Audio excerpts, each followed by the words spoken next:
Kebor Multimedia Production.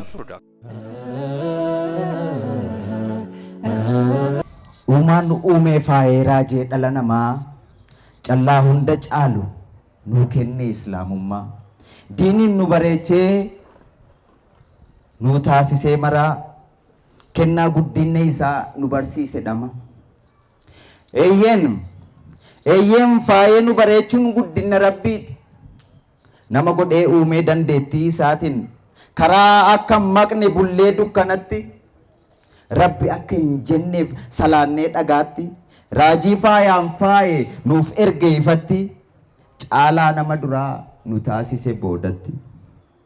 Mee maaltu nu haferee? Mee maaltu nu hafe? Hundumaan dursina takkalleen fokkanne faayamne yoo maraa faaya caalu islaamummaan kana.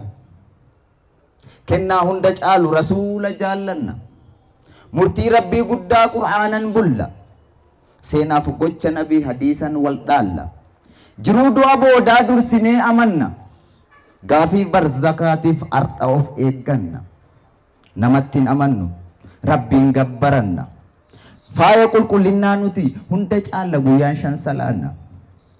Ibaadaa tolfannee Rabbiin wal agarra. Dandeettii isaatiin nu faaye imaana. Eeyyeen kana faayyi kenna. Eeyyeen akkana miidhagni kenna. Hundumaan hunda caalla. Safuu wal eeggannee amalaan bareennee daangaa hanga daangaa obbolummaan tollee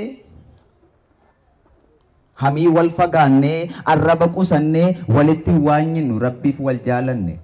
Rabbiif jecha isin jaaladha. Assalaamu alaikum wa rahmatullahi wa barakatuh.